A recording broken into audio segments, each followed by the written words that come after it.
আমরা কিন্তু আজকে চলে এসেছিলাম যদুপুর নয়াগ্রাম। আর যদুপুর থেকে কারা কারা দেখছেন অবশ্যই কমেন্ট করবেন। আপনারা দেখতে পাচ্ছেন যদুপুর নয়াগ্রাম জামে মসজিদে মিনার, মাশাআল্লাহ অনেক সুন্দর। ইসলামিয়া সিদ্দিকিয়া সিনিয়র মাদ্রাসা ফাজিল এইচএস। তো আসসালামু আলাইকুম বন্ধুরা, আমি হচ্ছি জালালপুর টিভি। আর আমরা সিদ্ধান্ত নিয়েছি 30 দিনে 30টি ব্লগ ভিডিও আপলোড করব। তো আজকে হচ্ছে 7 নম্বর ব্লগ। তো আজকে ছিল আমাদের পরীক্ষা, তাই আমরা এখন যাচ্ছি পরীক্ষা দিতে। আজকে কিন্তু আমাদের পরীক্ষা ছিল আরবিক পরীক্ষা। আমি কোন স্কুলে পড়াশোনা করছি এবং কোন স্কুলে পরীক্ষা দিচ্ছি আজকের এই ব্লগে দেখাবো। তো দেখতেই পাচ্ছেন বন্ধুরা, আমি কিন্তু এটা স্কুলে পড়াশোনা করি, ইসলামিয়া সিদ্দিকিয়া সিনিয়র মাদ্রাসা। কারা কারা এই স্কুলে পড়াশোনা করেছেন অবশ্যই কমেন্ট করে বলবেন। তো আজকে ছিল আমাদের আরবিক পরীক্ষা। আপনারা দেখতে পাচ্ছেন আমরা কিন্তু স্কুলে চলে এসেছি পরীক্ষা দেওয়ার জন্য। আর আমাদের স্কুলের ভিউটা কিন্তু মাশাআল্লাহ অনেক সুন্দর লাগছিল। আর ক্লাসে এসে দেখি সবাই কিন্তু এসে উপস্থিত হয়ে গেছে। আর টাইমও হয়ে গেল পরীক্ষার, তাই আমরা মোবাইলগুলো জমা দিয়ে চলে আসলাম, কেননা স্কুলে মোবাইল নিয়ে আসার অনুমতি নেই। এখন কিন্তু আমাদের পরীক্ষা শেষ হয়ে গেল আর আমাদের পরীক্ষা আলহামদুলিল্লাহ ভালো হয়েছে। আজকে ছিল কিন্তু আমাদের আরবিক পরীক্ষা। আর দুটো ছেলেকে দেখতে পেলাম, তাদেরকে জিজ্ঞেস করবো তাদের পরীক্ষা কেমন হয়েছে। চলছে 11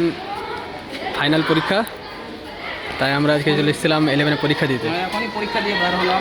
এখনই পরীক্ষা দিয়ে বেরোলো, তাই তো? এই স্কুলে আছে এখনো। কোশ্চিনগুলো কেমন হয়েছিল? কোশ্চিনগুলো একবারে সহজ। একবারে সহজ। হ্যাঁ, একবারে সহজ। তাহলে তো মোটামুটি 40 মার্কের মধ্যে কত পেতে পারো? 35, 40, 100, 40-35। হ্যাঁ, আচ্ছা ঠিক আছে।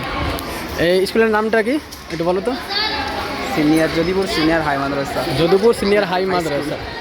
এই স্কুলে কিন্তু গাইস আমরা পড়াশোনা করি। তো বন্ধুরা, আজকের ব্লগ ভিডিওটি এখান থেকে। ব্লগটি ভালো লাগলে অবশ্যই লাইক করে ফলো করে আমাদের পাশে থাকবেন। আসসালামু আলাইকুম।